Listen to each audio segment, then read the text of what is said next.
Greetings and welcome to episode 5 Yellowstone Ghost Stories Spooky Tales from the World's First National Park.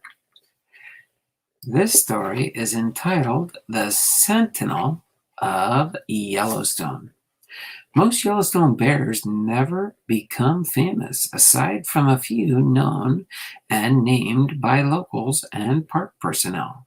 Bears live anonymous lives, however. A story is told of a bear named Wob.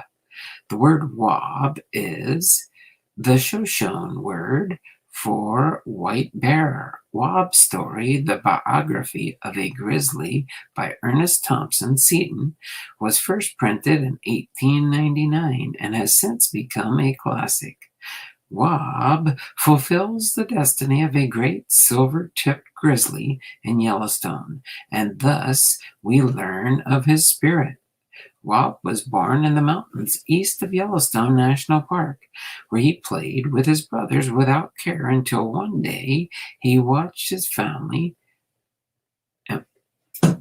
was destroyed by the gunfire of a nearby cattle rancher. Now orphaned, he spent his days alone in the wilderness of northwestern Wyoming. As Wob grew, he collected wounds and wisdom from the man and animal.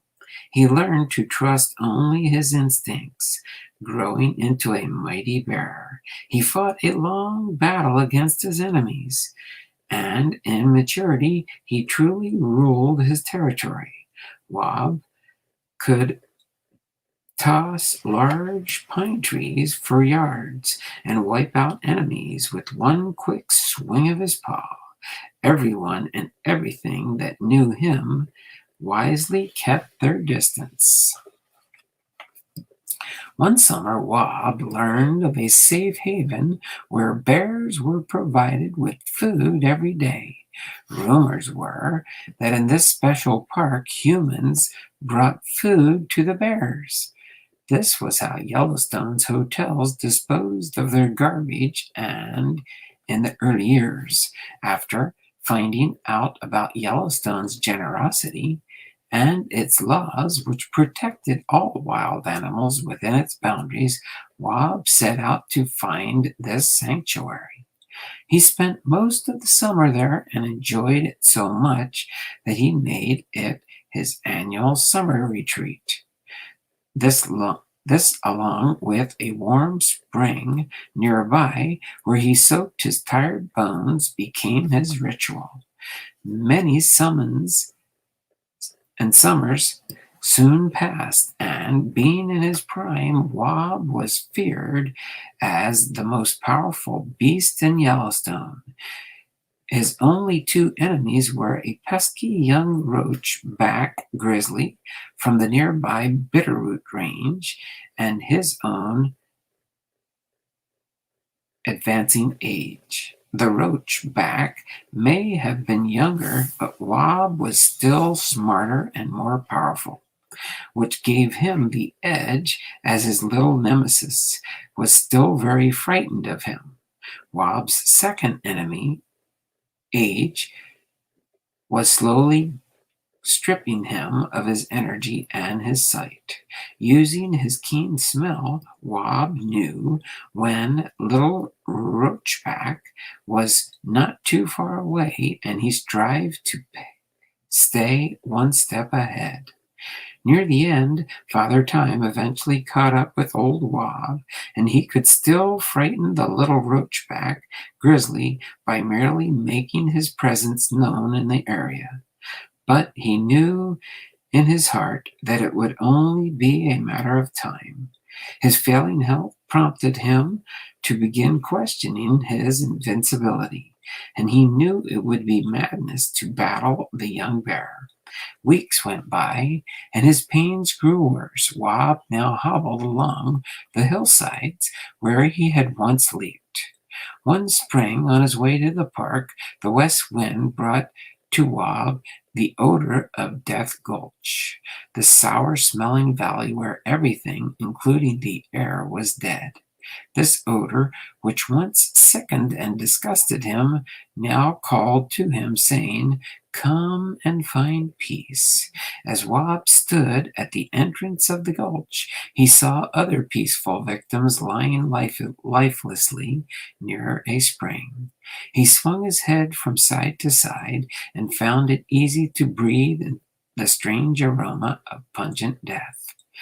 That spring day, Wab laid down, and, in Seaton's words, far below him, to the right and to the left, then on and on, as far as the eye could reach, was the great kingdom that once had been his, where he had lived for years in the glory of his strength, where none had dared to meet him face to face.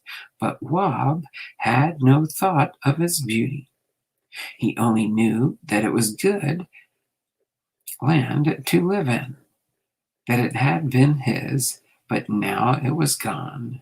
For his strength was gone, and he was flying to seek a place where he could rest and be at peace. A rush of his ancient courage surged in the grizzly's rugged breast. He turned aside into the little gulch. The deadly vapors entered in, filled his huge chest, and tingled in his vast, heroic limbs as he calmly lay down on the rocky, herbless floor, and as gently went to sleep, as he did that day in his mother's arms by the gray bull long ago. One has only to enter the boundaries of the park to feel the spirit of Wab, the great silver-tipped grizzly. As others before him, Wab's ghost now posts himself as sentry outside Death Gulch. Located in the northeastern part of the park, Wab's eternal job is to beckon others who also must pass on, but his ghost is felt by many to be the great spirit of Yellowstone. Native Americans believe the grizzly bear to be a grandfather who renders power and strength to all. Their stories tell us he is the ruler of the beasts and master of the mountains. This being true, it is only fitting that Yellowstone be protected by Wab, and that his ghost lives there forever. Hopefully you enjoyed this story of Yancey's Ghost, which will be next in episode number 6 next week. Hopefully you're enjoying these stories, and I look forward to bringing more to you in the weeks to come. Take care, and we'll see you next Thursday, 8 p.m.